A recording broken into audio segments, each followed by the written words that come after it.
இன்னொருவர் வேதனை இவர்களுக்கு வேடிக்கை, இதயமற்ற மனிதருக்கு இதுவெல்லாம் வாடிக்கை. எத்தனை பெரிய மனிதனுக்கு எத்தனை சிறிய மனம் இருக்கு, எத்தனை சிறிய பறவைக்கு எத்தனை பெரிய அறிவிருக்கு, எத்தனை பெரிய மனிதருக்கு எத்தனை சிறிய மனம் இருக்கு. உயர்ந்தவர் என்ன தாழ்ந்தவர் என்ன, உடல் மட்டுமே கருப்பு, அவர் உதிரம் என்றும் சிவப்பு. ஒரு வழி நடந்தார் உயர்ந்தவராவார், பல வழி கடந்தார் தாழ்ந்தவராவார். எத்தனை பெரிய மனிதனுக்கு எத்தனை சிறிய மனம் இருக்கு. அற்புதமானவர்களே, இந்த வாழ்க்கை திறவுகளுடைய அடுத்த பகுதி வந்திருக்கிறோம். உங்களை எல்லோரையும் நான் வணங்குறேன். அற்புதமான உங்களுடைய இதயத்தில் இருக்கிற அன்பை வணங்குறேன். அதில் இருக்கிற அந்த ஆத்மாவை வணங்குறேன். அதில் இருக்கிற ஜீவஜோதியை வணங்குறேன். அது உள்ளே இருக்கிற ஒளிவீற்றிருக்கிற அந்த இறைமையை வணங்குகிறேன். இது ஒரு அற்புதமான இந்த வாழ்க்கை திறவுகளுடைய 126வது பகுதி. இந்த 125 பகுதியும் நான் அன்பின் மையமாக வைத்துக்கொண்டே என்னுடைய பகிர்தலை சொல்லி கொண்டிருக்கிறேன். அந்த வகையில் இப்போ பாருங்கள், இந்த பாட்டு திரு வாலிசார் எழுதின பாட்டு. மக்கள் திலகம் எம்ஜிஆர் அவர்கள் நடித்த படம். இதை பாருங்கள், இன்னொருவர் வேதனை இவர்களுக்கு வேடிக்கை, இதயமற்ற மனிதருக்கு இதுவெல்லாம் வாடிக்கை. அப்போ என்னென்னா, இதயமற்றனா என்ன, அன்பு இல்லைன்னா இது வாடிக்கையாக போயிடும். இன்னொருவர் வேதனை இவர்களுக்கு, பாருங்க, இவர்களுக்கு என்ன ஆயிடுது, எப்படி எடுத்துக்கிறாங்க அதை, அந்த வேதனையை உணரலை இவங்க. எங்கேயோ காசாவில் நடக்குது, பள்ளிக்கூடங்களெல்லாம் இடிபடுது, ஆஸ்பத்திரிகளெல்லாம் இடிபடுது, உக்ரைனில் குழந்தைகளும் பெண்களும் மடிகிறாங்க, சூடானில் மடிகிறாங்க, சிரியாவில் மடிகிறாங்க, ஏமனில் மடிகிறாங்க, ஜோர்டானில் மடிகிறாங்க. அங்கங்கே பார்த்தீங்கன்னா அகதிகள் படகுகளை விழுந்து விழுந்து சாகுறாங்க, நூற்றுக்கணக்காக சாகுறாங்க. நமக்கு அதை பற்றிலாம் அறிவு இல்லை, அதை பற்றிலாம் யோசனை இல்லை, அதை பற்றிலாம் ஒரு இதயத்தில் ஒரு அன்புணர்ச்சி இல்லை. என்ன காரணம்னா, நாம் எல்லாம் ஒருமையானவர்கள், நாம் எல்லாம் ஒரே ஒரு மூச்சில் தான் வாழ்ந்துட்டுருக்குறோம். அந்த மூச்சில் வாழ்ந்துங்கிறதால நாம் அவங்கெல்லாம் நமக்கு சார்ந்தவங்க, நம்மை சார்ந்தவங்க, நாம் அவங்கள சார்ந்தவங்கிற எண்ணம் நமக்கு வரலை. என்ன காரணம்னா, அந்த அன்பின் மையம் நம்ம புலப்படவே இல்லை, நம்ம புரிஞ்சிக்கவே இல்லை. அப்படி ஒன்று இருக்கிறதாவே நமக்கு தெரியலை. அதனால தான் இந்த உலகத்தினுடைய தன்மை ஏன் இவ்வளோ மோசமாக போச்சுன்னா, மனிதர்கள் அந்த அன்பின் மையத்தை அவர்கள் விளங்கி கொள்ளவே இல்லை. இதுதான் முதல் விஷயம். ஆன்மீகவாதிகளும் உண்மையான ஆன்மீகவாதிகள் சொன்னது என்னன்னா, நீங்கள் இதயத்தை பரிபூர்ணமாக திறங்க. அந்த அன்பினுடைய ஜுவாலையை அடைச்சிட்டு இருக்குது. எது அடைச்சிட்டு இருக்குது? நானுங்கிற அந்த அகங்காரம் அடைச்சிக்கிட்டு இருக்குது, ஆணவம் அடைச்சிக்கிட்டு இருக்குது, கர்வம் அடைச்சிக்கிட்டு இருக்குது. இந்த உலகத்தில் நீங்கள் தனியாகவே இல்லை, எல்லாம் சார்ந்தது தான். சார்ந்த சார்பியல் கோட்பாடு தான் நம்ம கோட்பாடு. சார்ந்து தான் வாழ்ந்துட்டுருக்கிறோம். அந்த சார்ந்து வாழ்கிற அந்த உள்ளத்தை புரிந்து கொள்ளுங்கள், அந்த உணர்வை புரிந்து கொள்ளுங்கள். அதனால தான் அவர் சொல்கிறார், உயர்ந்தவர் என்ன தாழ்ந்தவர் என்ன, உடல் மட்டுமே கருப்பு, அவர் உதிரம் என்றும். இந்த உலகத்தில் இருக்கிற எல்லா உதிரமும் சிவப்பு தான். ஒரு வழி நடந்தால் உயர்ந்தவர் ஆவார். அந்த ஒரு வழி என்ன வழி? அன்பின் வழி. பல வழி கடந்தார், அந்த வழியை விட்டுட்டு பல வழி போகணும். ஏன்னா சொன்னேன் நான், அன்பின் வழி ஒரே வழி தான். அந்த வழியை நீங்கள் உணர்ந்தீங்கன்னா இந்த உலகமெல்லாம் உங்களுது, இந்த உலகத்தினுடைய தன்மையே உங்களுது, இந்த உலகத்தினுடைய எல்லாத்துக்கும் நீங்கள் தான் பொறுப்பாக்கிக்கிங்க. இந்த உலகத்தினுடைய எல்லா துன்ப இன்ப எல்லா நிலைகளுக்கும் நீங்கள் தான் காணணும்னு நீங்கள் நினச்சிருவீங்க. அந்த அன்பின் மையம் திறக்கலை. அதனால தான் மார்க்க அரேலியஸ்ன்னு சொல்லிட்டு நீங்கள் பார்த்தீங்கன்னா ரோமாபுரி சக்கரவர்த்தியாக இருந்தவர், 2000 வருஷத்துக்கு முன்னே வாழ்ந்த தத்துவ ஞான அரசர், ஒரு கிங் ஃபிலாசபர்னு சொல்லுவாங்க அவரை. அவர் சொல்லுவார், அந்த ஆத்ம சிந்தனைன்னு அவர் மெடிடேஷன் ஒரு புத்தகம் இருந்தார். மூதறிஞர் ராஜாஜி அவர்கள் ஆத்ம சிந்தனைன்னு மொழிபெயர்த்திருந்தார். ஒரு அற்புதமான புத்தகம். அதை முதல்லையே சொல்லுவார், ஒரு மனிதன் கண் விழிக்கிற போது தினமும் என்ன நினைக்கணுமா, இன்று ஒரு மோசக்காரனை சந்திக்க போகிறேன், ஒரு பொய் சொல்கிறவனை சந்திக்க போகிறேன், ஒரு ஏமாத்திர போகிறவனை நான் சந்திக்க போகிறேன், என்ன அவன் இம்சிக்க போகிறவனை நான் சந்திக்க போகிறேன். இப்படி எடுத்த உடனே அவன் பேசிக்கணுமா. அப்படி சொன்னால் கூட, அப்படி அவன் பண்ணால் கூட நான் அவன் மேலே கோவப்பட மாட்டேன். ஏன்னா நன்மை தீமை அவனுக்கு தெரியல, எனக்கு நன்மை தீமை தெரியும், ஆனால் அவனுக்கு அது தெரியலை. நாங்கள் 2 பேருமே பரமாத்மாவினுடைய பரம்பொருளுடைய ஒரே ஒரு ஒரு அந்த பரம்பொருள்ந்து வந்த பல பீஸ் தான் நாங்கள், துண்டுகள் தான் நாங்கள். ஆனால் எங்களுக்குள்ள அந்த பரமாத்மாவுடைய லயம் எப்படி இருக்குதோ, பரமனுடைய லயம் எப்படி இருக்குதோ அதை போலவே எனக்குள்ளும் அது இருக்குது. அப்போ என்னை சார்ந்தவன் தான் அவன், என் சகோதரன் அவன். என் சகோதரன் பண்ண தப்ப நான் பண்ண மாட்டேன். அவனுக்கு புரியல, ஆனால் எனக்கு புரியுது, அதனால் நான் கோபப்பட மாட்டேன். பாருங்கள், இந்த லயம் ஆத்ம லயம் தான் ஆத்ம சிந்தனைன்னு சொல்கிறார். அது சொல்லிட்டே வருவார். சொல்லிட்டு வரும்போது எப்படி ஒரு உடலுக்குள்ள மேல் வாயும் கீழ் வாயும் அந்த பற்களுக்கு இடையில ஒரு ஒருமை இருக்கிறதோ, இந்த மேல் இமைக்கும் கீழ் இமைக்கும் ஒரு ஒருமை இருக்கிறதோ, இந்த கைகளுக்கும் கால்களுக்கும் எப்படி ஒரு பொருந்தி இருக்கிறதோ, அதை போல இந்த உலகத்தில் இருக்கிற எல்லா உயிர்களும் ஒரே ஒரு உருவத்தில் புரிந்திருக்குது அப்படின்னு. ரொம்ப அதாவதுங்க, இதை ஏன் நான் இந்த 126 பதிவுகளும் நான் இதை திருப்பி திருப்பி சொல்கிறேன்னா, கொஞ்சம் புலப்பட்டால் கூட போதுங்க, வாழ்க்கை நமக்கு புரிஞ்சிடும். அதனால தான் அன்பின் மையம் ஏன் சொல்கிறேன்னா, ஆஸ்கார் வைல்ட் சொல்லுவார் இடத்துல, ஒரு இதயத்தில் அன்பு உணர்ச்சி இல்லைன்னா, அந்த அன்பு உணர்ச்சி இல்லாத அந்த இதயம் இருக்கிற அந்த உடல் எப்படிப்பட்டது தெரியுமா? அவர் சொல்லுவார், அதாவது இறந்து போன மலர்கள் உள்ள சூரிய வெளிச்சமே படாத ஒரு தோட்டத்தை போன்றதுன்னு ஆஸ்கார் வைல்ட். ஏன் விவிலியம் சொல்லும், ஒரு அப்பத்தால் மட்டும் மனிதன் வாழ முடியாது, அன்பினால் மனிதன் வாழ முடியும். ஏன்னா அன்பே கடவுள் அப்படின்னார் இயேசுநாதர். அன்பே சிவம்னார் திருமூலர். நம்ம திருப்பி திருப்பி திருப்பி படிக்கிறோம், திருப்பி திருப்பி சொல்கிறோம், ஆனால் நம்ம பின்பற்றதே கிடையாது. இப்போ ஜப்பான் பார்த்தீங்கன்னா மரபு ரீதியாக சொல்லப்பட்டதாங்க. அங்கே புன்சிரிப்புன்னுவாங்க.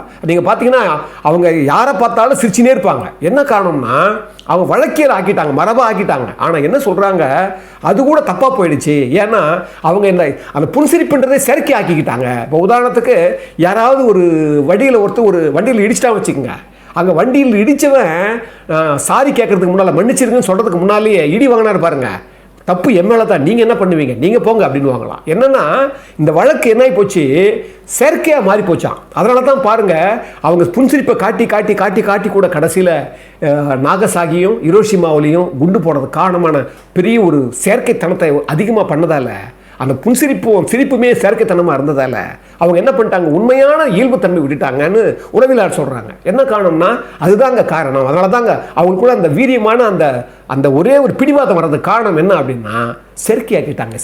புன்சிரிப்பை செயற்கையாக்கிட்டாங்க. நம்மளும் என்ன பண்ணுறோம், இல்லாத மேடை ஒன்றில் எழுதாத நாடகத்தை எல்லோரும் நடிக்கின்றோம். நம்ம பாருங்கள், நாடகம் நடிச்சுட்டுங்கிறோம். இயல்பாக இருக்கிறோமா? நாம் நல்லா மனசை உணர்ந்து சொல்லுங்கள், நாம் இயல்பாக இருக்கிறோமா? ஒரு நிலையில் நாம் இயல்பாக இருக்கிறோமா? தாவுது நிகழ்பொழுதுலேயே நம்ம இருக்கிறது கிடையாது. இறந்த காலத்தில் இருக்கிறோம், இல்லை எதிர்காலத்தில் இருக்கிறோம். ஏன் நிகழ்காலத்தில் நம்ம இருக்க மாட்டேங்கிறோம்? அன்பு எப்போவுமே என்ன பண்ணும், ஏன் குழந்தைகள் அப்படியே உற்சாகமாக இருக்குது, ஏன் குழந்தைகள் அப்படியே ஃப்ளோரிஷாக இருக்குது, ஏன் மலர்ச்சியாக இருக்குது, ஏன் அவங்க எப்போ பார்த்தாலும் விழுந்து விழுந்து உற்சாகம் இதை பண்ணி அதை பண்ணி பண்ணுறாங்க? என்ன காரணம்? மனம் அவங்ககிட்ட இல்லை. மனம் என்பது, அதான் கண்ணதாசன் சொல்லுவார், மானிட வர்க்கத்திற்கு மனமே துயரம் அப்படின்வார். அப்போ என்ன, மனதை கடக்க நிலைதான் அன்பு. அதை முதல்ல புரிஞ்சுக்கணும். நம்ம தலையாலே வாழ்கிறோம். தலையாலே திறமை இருந்தால் போதும், திறன் இருந்தால் போதும், கல்வி இருந்தால் போதும், அறிவு இருந்தால் போதும். நாம் எல்லாமே என்ன பண்ணிட்டோம், அந்த உலக வாழ்க்கையை வெளிமுகமாகவே வாழ்ந்து பழக்கப்பட்டுட்டோம். உள்முகத்தில் ஒரு அன்பினுடைய மலர்ச்சி நமக்கு யார்கிட்டையுமே இல்லை. ஒரு குடும்பத்தில் கூட ஒரு அன்பினுடைய மலர்ச்சி இல்லை. வேதனையாக இருக்குது சொல்கிறதுக்கு, நான் வெளிப்படுத்துறதுக்கு வேதனையாக தான் இருக்குது. நான் இப்படி சொல்கிறதால எனக்கு அன்பு இல்லை, நான் எப்படி இருக்கேன்னு என்னை சுற்றி உங்களுக்கு தெரியும். அன்பினுடைய மையத்தை நீங்கள் திறக்கவில்லை என்றால் வாழ்க்கை அழிந்து போகும். அதனால தான் அன்பு என்பதே தெய்வமானது, அன்பு என்பதே இன்பமானது, அன்பு என்பதே தெய்வமானது. அந்த பாட்டு கவிரசர் கண்ணாசன். அந்த பாட்டு, கொடுமை செய்த பகைவருக்கும் கருணை செய்வது, கோபம் கொண்ட மனிதர் நெஞ்சை குளிர வைப்பது, மனிதர்களை தெய்வமாக விளங்கச் செய்வது, மனிதர்களை தெய்வமாக விளங்கச் செய்வது, முடி மன்னர் கூட தாழ்பணிந்து வணங்கச் செய்வது, முடி மன்னர் கூட தாழ்பணிந்து வணங்க வைப்பது. பாருங்க, எவ்வளவு 4 வார்த்தையில் முடி மன்னர் கூட தாழ்படிந்து வணங்க செய்வது எது? அன்பு. அன்பினுடைய மையத்தை திறந்துட்டா உலகத்தில் எல்லாம் பொத்துன்னு உள்ள விழும். நாம் என்ன பண்ணிட்டோம், அன்பினுடைய மையத்தை இறக்கலை. நான் அந்த பல தடவை சொல்லியிருக்கிற எம்ஜிஆரை ஏன் காரணம் காட்டி அந்த அன்பினுடைய வழியில் அவர் வந்ததால தான் நீங்கள் பார்த்தீங்கன்னா ஒரு சிறு வயதில், இளமை வயதில் பெரிய அவர்கிட்ட ஒரு நானுங்கிற ஒரு அகங்காரம் நிறைய இருந்திருக்குது. அதை பற்றி நான் நிறைய சொல்கிறேன். ஆரம்ப கட்டத்தில் அவர்கிட்ட ஒரு பெரிய ஈகோ நிறைய இருந்திருக்குது. ஆனால் அவர் என்ன பண்ணிட்டாரு, வளர வளர வளர வளர புகழ் பெற அந்த நானை அப்படியே நாமாக்கிட்டார். அந்த ஈகோவை அப்படியே டிரான்ஸ்ஃபர்மேஷன் பண்ணிட்டாரு. இதுதான் வாழ்க்கை. அதனால தான் என்ன சொல்லுவாங்க, கோபம் இருக்கிற இடத்துல தான் குணம் இருக்குன்னு சொல்லுவாங்க. எம்ஜிஆர் அவ்வளோ கோபப்படுவார். நான் நிறைய கேள்விப்பட்டிருக்கேன். அவருடைய கோபத்தை கட்டுப்படுத்தவே முடியாது. ஆனால் அவர் அன்பு பாருங்க. அவர் சொல்லுவார் ஒரு படத்தில், தெய்வத்தாய் நினைக்கிறேன், அந்த படத்தில் சொல்லுவார், என்கிட்ட அன்பு காட்டி யாராவது நடித்தா கூட நான் ஏமாந்துருவேன், நான் சுலபமாக ஏமாந்துருவேங்கிற என் பலவீனத்தை தெரிஞ்சுக்கிட்டு என்னை நீங்கள் ஏமாத்திட்டீங்கல்ல, அப்படி ஒரு டைலாக் வரும். ரொம்ப அற்புதமான டைலாக் அது பாருங்க. அவர் அவ்வளோ ஈகோயிஸ்டாக இருந்திருக்கிறாரு. ஆனால் அந்த ஈகோவை எல்லாம் என்ன பண்ணுறாரு, டிரான்ஸ்ஃபர்மேஷன் பண்ணிக்கிறாரு. அதனால தான் என்ன சொல்கிறாங்க, கோபம் என்பது உங்களுடைய அது ஒன்று தான் கூட்ட உணர்ச்சி இருக்குது. அந்த காமம் தான் கோபமாகுது. கோபம் தான் உங்களுக்கு புண்ணியமாகணும், தர்மமாகணும். அப்போ என்ன, ஒரே ஒரு உணர்வு தான் உங்ககிட்ட இருக்குது, ஒரே ஒரு சக்தி தான் இருக்குது, அது காமங்கிற உணர்வு. அந்த காமத்தை தான் நீங்கள் காதலாக்கணும், அந்த காதலை தான் நீங்கள் கருணையாக மலர வைக்கணும். நிறைய சொல்லியிருக்கேன் நான் அதை பற்றி. அப்போ என்னன்னா, நாம் என்ன செய்யணும் அப்படின்னா, அன்பினுடைய மையத்தை திறக்கணும். அந்த அன்பின் மையம் திறக்கணும்னா என்ன, கொடுங்க, காட்டுங்க, மூடி வைக்காதீங்க. நீங்கள் நானுங்கிற அந்த விஷயத்திலேயே நீங்கள் மூடி அகங்காரத்தை மூடி வைக்கிறீங்க. அதனால தான் எம்ஜிஆர் வாழ்க்கையில் பாருங்கள், அவர் நான் 2 விஷயம் நான் சொல்லுவேன். ஒரு தடவை ஒரு குறிப்பு, அவர் பாருங்கள், ஒரு தடவை ஒரு விருந்துக்கு போகிறாரு. விருந்துக்கு பிரமாதமான விருந்து. அவர் சிஎம் ஆகிட்டார். சிஎம் ஆன பிறகு நடக்கிற விருந்து, ஒரு பெரிய பிரபுவருடைய விருந்து. அந்த விருந்துக்கு போய் திரும்பி வராரு. திரும்பி வரும்போது காரில் வரும்போது அந்த டிரைவர் இவரு தான் போகிறாரு. டிரைவர்கிட்ட கேட்குறாரு, என்னப்பா சாப்பிட்டியா, எப்படி இருந்தது சாப்பாடுன்னு கேட்டார். சாப்பிட்டையா அப்படின்னாரு அவர் டிரைவர். என்ன எப்படி இருந்தது, என்ன சாப்பாடு சாப்பிட்டேன் அப்படின்னு இவர் கேட்டார். அதுயா வெண்டைக்காவும் புளிக்குழம்பையா அப்படின்னா இவர் யார் டிரைவர். எம்ஜிஆருக்கு கோபம் வந்துருச்சான். வெண்டைக்காயும் புளிக்குழம்பு பொய் சொல்கிற பற்றியா, நீ சாப்பிடல அப்படின்னாராம். உடனே சொன்னாரான் டிரைவர், ஆமாய்யா சாப்பிடல, நீங்கள்லாம் சாப்பிடும்போது நீங்கள் முடிச்சுட்டு வர்றதுக்குள்ளேயே எங்களை சாப்பிட விட மாட்டாங்க. நாங்கள்லாம் அடுத்த பந்திக்கு தானே சாப்பிட முடியும், முதல் பந்தியில் எங்கெல்லாம் சாப்பிட விட மாட்டாங்கய்யா. அதனால் நீங்கள் வரணும் இல்லையா, அது தயா நான் எம்ஜிஆர் ரொம்ப வருத்தப்பட்டாராம். வீட்டுக்கு வந்த உடனே முதல் தன்னுடைய பிஏவை கூப்பிட்டு சொன்னாராம், இனிமேல் நம்ம எந்த விருந்துக்கு போனாலும் நம்ம கூட இருக்கிற டிரைவர்லேருந்து யார் வந்தாலும் அவங்க உடனே சாப்பிடணும். அப்படி சாப்பிட்ற மாதிரி ஒரு நிலை உருவாக்குங்க. இதை நான் சட்டப்படி போட முடியாது, தார்மீகப்படி தர்மத்தைப்படி தான் இது சொல்ல முடியும். இது நீங்கள் இந்த பழக்கத்தை ஏற்படுத்திக்கிங்கன்னு சொல்லும்போது அவர் பிஏ சொன்னாராம், நீங்கள் சொல்லிடுறீங்க, ஆனால் பெரிய பெரிய பிரமுகர்கிட்ட இதெல்லாம் சொல்ல முடியாது. அப்படியே சொன்னாலும் அவங்கெல்லாம் அந்தஸ்து பார்ப்பாங்க, அவங்கெல்லாம் அந்த போலி கௌரவம் பார்ப்பாங்க அப்படின்னு அவர் சொன்னாராம். சொன்ன உடனே எம்ஜிஆர் சொன்னாராம், அப்படியா, அப்படி போலி கௌரவம் பார்க்குறவங்க, அந்தஸ்து பார்க்குறவங்கள அவங்களுக்கு அதை கட்டி அழட்டும். நாம் அந்த மாதிரி ஒரு விருந்துக்கு போனோம், நாம் சாப்பிடாம வந்துடுவோம், நாம் சாப்பிடாம இங்கே ஒன்றா சாப்பிடுவோம் அப்படின்னாராம் எம்ஜிஆர். அதை படிக்கிற போது உண்மையாகவே எவ்வளவு அந்த தன்மை பாருங்கள். அந்த அன்பினுடைய மையம் திறந்துச்சுன்னா ஒவ்வொருத்தரும் யோக்கியம், எவ்வளோ தர்மம் இருக்குது பாருங்கள். நீங்கள் கேள்விப்பட்டிருப்பீங்க, எஸ்வி ராமதாசன் நடிகர் இருந்தார், நிறைய நீங்கள் இதை பற்றி பேசியிருக்கிறாங்க. அவர் பாருங்கள், அவர் ஒரு எம்ஜிஆர் படங்களாக நடிப்பார், சின்ன சின்ன வேடங்கள் தான் நடிப்பார். முதல்ல வந்தார், ஒரு நாடகத்துலேருந்து வந்தார், நடிப்பார். ஆனால் அவருக்கு ஒரு கட்டத்தில் வீடு இல்லை, வீடு வாங்கட்டு அவருக்கு வசதி இல்லை. அப்போ அவருடைய நண்பர் ஒருத்தர் நீங்கள் தான் கேள்விப்பட்டிருப்பீங்க. ஆனால் இதில் என்ன முடிவுன்னு மட்டும் தான் சொல்கிறேன். அந்த ஒரு 10,000 ரூபா ஒரு கட்டி ஒரு வீடு இருக்குது, நீ வாங்கிக்க, மெல்ல அப்புறமா கட்டிக்கலாம், முதல்ல அட்வான்ஸ் கொடுன்னு சொல்லி நண்பர் கம்பல்ஷன் கொடுக்குறாரு. கொடுத்த உடனே ஏப்பா 10,000 கட்டிடலாம்ப்பா, அப்புறமா எப்படிப்பா நான் கட்ட முடியும்னு ராமதாஸ் கேட்குறாரு. அப்போ நண்பர் சொல்கிறார், ஏன்பா உங்கள்கிட்ட தான் ஒரு ரிசர்வ் பேங்க் இருக்குதப்பா, ஏன்ப்பா நீ பயப்படுறேன்னு. ரிசர்வ் பேங்க்கா, என்ன சொல்கிற நீ அப்படின்னு. திரு எம்ஜிஆர் கிட்ட நீ இவ்வளோ க்ளோஸாக இருக்கிற, அவர் உதவி செய்யாமல் போயிடுவார், யாருக்கோ கொடுக்குறாரு, உங்கள்கிட்ட கேட்டால் கொடுக்க மாட்டாரா, நீ கேட்டால் கொடுக்க மாட்டாரா, போப்பா அப்படின்னு சொல்லி என்ன பண்ணுறாரு, பணத்தை கட்டிடுறாரு. கட்டிட்டு ராமதாஸ் ஐயா போகிறாரு, போய் எம்ஜிஆர் பார்க்குறாரு, பார்த்து இந்த மாதிரி விஷயத்தை சொல்கிறாரு. சொன்னோடனே எம்ஜிஆர் கோவப்படுறாரு. என்ன ராமதாஸ், நீங்கள் சிறு பிள்ளையா, நீங்கள் முதல்லையே யோசிக்க வேணாவா, நம்ம 10,000 ரூபா முதல்ல கட்டணுமா, இது எப்படி கட்ட போகிறோம்னு சொல்லி கட்ட முடியுமா, நம்ம கட்ட முடியான்னு தெரியும் இல்லை, நீங்கள் நான் உதவ மாட்டேன் போங்க அப்படின்னு அவர் கோபமாகவே சொல்லிட்டாராம். சொன்ன உடனே இருடா இப்படி எதிர்பார்த்து வந்தோம், இப்படி பண்ணிட்டாரு எம்ஜிஆர்னு சொல்லிட்டு என்ன பண்ணாராம், இவர் வந்த உடனே நண்பர் கேட்குறாரா, என்னப்பா போனியா, போயிட்டேன் சொல்லிட்டேன், அவர் ஒரு வாரத்தில் கொடுக்குறேன்னு சொல்லிட்டாரு. ஏன்னா மறைச்சிட்டார் அவர். ஏன்னா அவர் நிலைமை என்னவோ, இப்படி சொன்னால் என்ன ஆகுமோ, இப்படி சொல்கிற கூட மனசு வரல அவருக்கு. அவர் ஒரு வாரத்தில் கொடுக்குறேன்னு சொல்லிட்டார்ப்பா அப்படின்னு போய் சொல்லிட்டார் நண்பர்கிட்ட. ஏன் கவலைப்படுற, நீ விடுப்பா அப்படின்ட்டார் அவர். பாருங்கள், ஒரு 2 நாள் தான் ஆச்சான். 2வது நாள் ஒரு 5 கம்பெனியில் எம்ஜிஆர் நடிக்கிற படங்களில், திரு எம்ஜிஆர் நடிக்கிற படங்களில் 5 கம்பெனிகள்லேருந்து அவருக்கு நீங்கள் நடிக்கிறீங்கன்னு சொல்லி அவரை கமிட் பண்ணி 5 கம்பெனிலேருந்து அட்வான்ஸ் கொடுத்தாங்களாம். அந்த 5 கம்பெனியில் அட்வான்ஸை வாங்கி அப்படியே வீடை வாங்கினாராம். இது நீங்கள் நிறைய படிச்சிருப்பீங்க, சொல்லியிருப்பீங்க. ஆனால் அவர் பாருங்கள், எம்ஜிஆருடைய அந்த கொள்கையை பாருங்கள். அவர் என்ன பண்ணுறாரு, நிறைய பேருக்கு முடியாதவங்களுக்கு பணமாக கொடுக்குறாரு, இல்லாதவங்களுக்கு சொத்தாக கொடுக்குறாரு. ஆனால் இங்கே பாருங்கள், அவர் ஒரு நடிகர், அவருக்கு ஒரு தாழ்வு மனப்பான்மை, அவர் வாங்கிடலாம் இன்னைக்கு. அவர் சுற்றி இருக்கிறவங்கலாம் என்ன நினைப்பாங்க, எம்ஜிஆர் கொடுத்தால் தான் வாங்கினா நினைப்பாங்க இல்லையா, பலவீனம் ஆகிடும் இல்லையா. அவருக்கு ஒரு வேல்யூவை ஏற்படுத்துறாரு. இதுதான் நான் சொன்னேன். ஏற்கனவே கூட ஒரு மகாகவி காளிதாசன் ஒரு படம், அந்த படத்தில் வந்து அந்த படத்தை சார்ந்தவங்க ஒரு 5 பேர் இறந்துடுறாங்க செட்டில். அதுக்கு வந்து சுடுகாட்டில் வந்து அவங்க பணம் வந்து வசூல் பண்ணும்போது கூட கொடுக்கல. அப்படி பாருங்கள், அந்த பாதிக்கப்பட்டவங்களெல்லாம் தன்னுடைய ராமாவரம் தோட்டத்துக்கு திரு எம்ஜிஆர் அவர்கள் கூப்பிட்டு அவங்களை விசாரித்து முறைப்படி அந்த குடும்ப பின்னணி என்னன்னு தெரிஞ்சுக்கிட்டு உதவுறார். அதாவது பாத்திரமிருந்து பிச்சை போட்டுன்னு சொல்லுவாங்க பார்த்தீங்களா, அது மாதிரி இவர் பாருங்கள், பாத்திரமிருந்து அந்த தர்மத்தை செய்கிறார், தானத்தை செய்கிறார். என்ன காரணம்னா, ஒருத்தருக்கு பணம் கொடுக்குறது முக்கியம் இல்லை. கொடைன்னா நம்ம வந்து பணம் மட்டுமே நான் நினைக்கிறோம், கிடையவே கிடையாது. பாருங்கள், அதே மாதிரி தான் திரு ராமதாஸ் அவர்கள் சொன்னார் பார்த்தீங்களா, அவங்க நண்பர், நீங்கள் வந்து ஒரு ரிசர்வ் பேங்கை கையில் வச்சுருக்கீங்க, நீங்கள் ஏன் வந்து வருத்தப்படுறீங்கன்னு பாருங்கள். திரு எம்ஜிஆர் அவர்கள் தான் ரிசர்வ் பேங்க்னு சொல்கிறார். அதே போல் அன்பு நம்மக்கிட்ட இருந்ததுன்னா நாம் ரிசர்வ் பேங்க் தான்.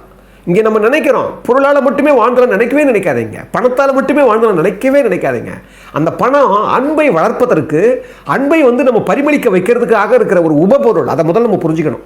அதுதான் ஓஷோ அடிக்கடி சொல்லுவார், இந்த பணம் தான் இந்த மனித வாழ்க்கைக்கு முக்கியம்னா அது இறைவனை படைச்சிருப்பான், அது வந்து மனிதன் செய்த உபபொருள். அதை முதல்ல புரிஞ்சுக்கணும். எப்படி கடவுள் நம்ம வந்து மனிதன் மூலமாக வந்து நம்ம மனித சிந்தனைகளாக உருவாக்கப்பட்டதோ அதே மாதிரி நம்ம சிந்தனைகளால் தான் உருவாக்கப்பட்டது. திரு கர்ம வீரர் காமராஜ் சொல்லுவாராம் அடிக்கடி, அந்த பணம் இப்போ ஏன்டா பணம்னு ஒரு ஆசையாக வந்து அழியிறீங்க, அதை அந்த பணக்கட்டை தூக்கி போட்டிங்கன்னா கழுதை சாப்பிட்டு போயிண்டா, அவ்வளோதான்டா அதுக்கு மதிப்பு அப்படின்னு வரான். அப்போ என்னென்னா, இந்த பணம் நம்மளுடைய அன்பை வளர்ப்பதற்காகவும் அன்பை உருவாக்குவதற்காகவும் அன்பை வந்து தோண்டுவதற்காக ஒரு உபபொருளை தான் பயன்படணுமே தவிர நம்ம பணத்தை பெருசு. அதனால தான் எம்ஜிஆர் அவர்கள் பாருங்கள், இங்கே ராமதாஸுக்கும் கொடுத்துருக்கலாம். அவர் பாருங்கள் எவ்வளோ பேருக்கு வீடை வாங்கி கொடுத்துருக்கிறாரு, அதை பண்ணியிருக்கிறாரு, வீட்டை மீட்டு கொடுத்துருக்கிறாரு. நம்ம நிறைய படிச்சிருப்போம். ஒரு ராமதாஸ் வந்து இயல்பாக இருக்கிறார், அவர் நடிகராக இருக்கிறார். அவருக்கு ஒரு அவருக்கு அவருக்கே தன்னுடைய திறமை மேலே வந்து நம்பிக்கை வரணும், ஒரு காரணம். இன்னொரு விஷயம், அவர் வந்து பெறது வந்து கூட பாருங்கள், ஒரு தன்மானத்தை இழந்து பெறாமல் இருக்கக்கூடாது. அவருக்கு ஒரு தகுதி இருக்குது, அவர் நடிகனாக இருக்கிறார், அவர் இன்னும் வளரணும். எவ்வளோ ஒரு உட்பகிர்ந்த ஒரு பொருள் அதில் இருக்குது தெரியுமா. அது மட்டும் இல்லை, அப்படி வந்து அது வாங்கினதால தான் அவரை சார்ந்த மக்களெல்லாம் மதிப்பாங்க, அவரை சார்ந்த குடும்பம் மதிக்கும். அப்போ எப்போவுமே இலவசமாக கிடைக்கிறதுக்கு மரியாதை இருக்காது. அது வந்து ரொம்ப சூட்சமான ஒரு கொடை. அது திரு எம்ஜிஆர் பண்ணது. நான் ஏற்கனவே சொன்னேன் பார்த்தீங்களா, நீங்கள் இன்னும் கூட கேட்டிருப்பீங்க, திரு சந்திரபாபு இருக்கார் பாருங்கள், இவருக்கு நிறைய டஃப் இருந்தது தெரியும் உங்களுக்கு. அவருடைய தம்பி பாபுன்னு ஒருத்தர் இப்போ கூட ஒரு காணொலியில் பார்த்தேன். அவர் சொல்கிறார், ஒரு கிறிஸ்மஸுக்கு வந்து திரு எம்ஜிஆருக்கும் அவருக்கும் கூட ஏழா பொருத்தமாகி பிரச்சனையாக இருந்தது. அப்போ அது ஒரு கிறிஸ்மஸுக்கு கூட எப்போவுமே ஃபாத்திமா தான் விரும்புவாராம், ஃபாத்திமா அன்னையை தான் விரும்புவாராம் சந்திரபாபு. அப்போ வந்து தேவாலயத்துக்கு போகலான்னு போகும்போது அன்றைக்கி போக முடியலையா, பணம் 10 பைசா கையில் இல்லைன்னு சொன்ன உடனே அப்படியே அமைதியாக இருந்தாராம். பார்த்தீங்கன்னா அன்னைக்கு ஃபோன் வருதான், கதவு தட்டுறாங்களாம். கதவு தட்டும்போது பார்த்தீங்கன்னா திறக்கிறாங்களாம். திறந்தால் சத்யா பத்மநாபன் நினைக்கிறேன் அவர் பேர். அவரை தான் வந்து இல்லைங்களா அப்படிங்கிட்ட உடனே மேலேருந்து இறங்கி வராராம். எம்ஜிஆர் அவர்கள் வந்து அன்னைக்கு ஹாப்பி கிறிஸ்மஸ் சொல்லி 5000 ரூபா பணம் போட்டு அனுப்பிச்சாராம். அந்த கவரில் வந்து தான் அதை பார்த்த உடனே அப்படியே மகிழ்ச்சி ஆகிட்டாராம் சந்திரபாபு. என்னடா நமக்கு அவருக்கு இவ்வளோ பகைமை இருக்குது அப்படிங்கும்போது ஒரு ஃபோன் வருது. ஃபோன் எடுத்து பேசுகிறாராம். பேசினா ஹாப்பி கிறிஸ்மஸ்னு எம்ஜிஆர் பேசினாராம். மிஸ்டர் பாபு, நீங்கள் வந்து என்ன பண்ணுறீங்க, நாளைக்கு உங்களுக்கு பறக்கும் பாவைன்னு ஒரு படம் நான் ஒத்துட்ருக்கிறேன். நாளைக்கு உங்களை ஒன்று கேட்பாங்க. கேட்ட உடனே 1 லட்ச ரூபா சம்பளம் வாங்கிக்கிங்க, 1 லட்ச ரூபா நீங்கள் வந்து சம்பளம் பேசிக்கிங்க, 10,000 ரூபாய் அட்வான்ஸ் வாங்கிக்கின்னு சொல்லி ஹாப்பி கிறிஸ்மஸ் சொல்லி வச்சுட்டாராம். இந்த நிகழ்ச்சி அவர் சொல்கிறார். ஏன்னா நான் எதுக்கு இதெல்லாம் சொல்கிறேன்னா, ஒரு பகைவனாக இருக்கலாம், அவன் வந்து நம்ம புரிஞ்சுக்காதவனாக இருக்கலாம், தப்பானவனாக இருக்கலாம், என்ன ஒன்றா இருக்கலாம். ஆனால் உதவுறங்கிற மனப்பான்மை உங்களுக்கு வந்துருச்சுன்னா இந்த உலகத்தில் இருக்கிற எல்லாமே உங்களுக்கு ஒன்று தான். அந்த எல்லாமே இருக்கிறதுக்கு என்ன வேணும்னா அந்த அன்பின் மையம் திறக்கணும். அன்பின் மையம் திறந்தால் தான் இந்த உலகம் நட்பும் தெரியாது, பகைவனு. அதனால தான் அந்த பாட்டிலுடைய அடுத்த சரணத்தை சொல்லுவார், கோழியை பாரு காலையில் விழிக்கும், குருவியை பாரு சோம்பலை பழிக்கும், காக்கையை பாரு கூடி பிழைக்கும், நம்மையும் பாரு நாடே சிரிக்கும். என்ன அர்த்தம் தெரியுமா? காக்கையை பாரு கூடி பிழைக்கும். என்ன பாருங்க, சுற்றம் தாழ விப்பார் ஐயா. ரொம்ப அற்புதமான ஒரு குறள் அது. காக்கை கரவா கரைந்துண்ணும் ஆக்கமும் அன்ன நீரார்க்கே உல அப்படின்னுவார். காக்கை கரவா கரைந்துண்ணும் ஆக்கமும். அதாவது பாருங்க, அதாவது என்ன சொல்கிறாரு, காக்கை தனியாக சாப்பிடாது, கரவா என்னன்னா அதுக்கு வந்து வஞ்சம் தெரியாது, அதுக்கு வந்து தனிப்பட்ட பொருளை சாப்பிட தெரியாது, எல்லோரும் கூடி தான். அந்த கரவுன்னு சொன்னால் கஞ்சத்தனம், அது அந்த தன்னுடைய சுயநலம். காக்கை கரவா கரைந்து உண்ணுமா, கரைந்த எல்லோரும் கூடி தான் போடுமா. அதுபோல் அது மாதிரி அன்ன நீரார்க்கே உள்ளன்றார். அந்த மாதிரி யாருக்கு அந்த ஆக்கம் யாருக்கு உள்ளன்னா அன்ன நீர். அந்த மாதிரி உள்ள உள்ளம் யாருக்கு இருக்குதுன்னா இந்த மாதிரி அன்பின் வழி வந்தவங்களுக்கு தான் இந்த உலகத்தையே சுத்தமாக நினைக்கிறாங்க பாருங்கள். அவங்களுக்கு தான் வரும். அதனால தான் இந்த வாழ்க்கை திறவுகளில் அன்பின் மையம் நான் ஏன் திருப்பி திருப்பி சொல்கிறேன்னா, இந்த அன்பின் மையத்தை திறப்பதற்கு நாம் முடிவு பண்ணிட்டோம்னா, நம்ம அந்த சுயநலம் இல்லாமல் போயிட்டோம்னா அந்த நாமளும் ஒரு ரிசர்வ் வங்கியாக மாறிடுவோம்னு சொல்லி இந்த அற்புதமான இந்த வாழ்க்கை திறவுகள் இதோடு நிறைவு செய்கிறேன். அன்புள்ள மிக்கவர்களே, இந்த தமிழ் தீக்கு நான் ஒரு அறம் சார்ந்த, ஒரு நெறி சார்ந்த, ஒரு உண்மையும் சத்தியமும் சார்ந்த விஷயங்களை தான் நான் இதில் பதிவிடணும்னு நினைக்கிறேன். இந்த சமூகத்தினுடைய மேன்மைக்காகவும் நல்லவர்களுடைய மேன்மைக்காகவும் திரு எம்ஜிஆர் அவர்களும் அவருடைய சுற்றி இருக்கிற மாதிரி அவரை போன்றவர்களை மட்டுமே நாம் அதிகமாக முன்னிறுத்தி, திரு மகாத்மா காந்தி இவங்களை போன்றவர்களாம் முன்னிறுத்தி நாம் நல்ல விஷயங்களை சமூகத்துக்கு பரப்புன்றதுக்காக தான் இந்த தமிழ் தீ பாடுபட்டுருக்குது. அந்த வகையில் உண்மையான ஆன்மீகவாதிகள் சொல்லுவாங்க, அவங்க இறைவன்கிட்ட கூட நம்ம கேட்கக்கூடாது. அது கேட்குறதுங்கிறது அது ஒரு அது சரியானது கிடையாது. ஆனாலும் நான் எவ்வளோ சமாளித்து பார்த்தேன். சில சமயங்களில் இயலாமையால் நாம் இந்த ஒரு டிமாண்ட் வைக்கிறேன்.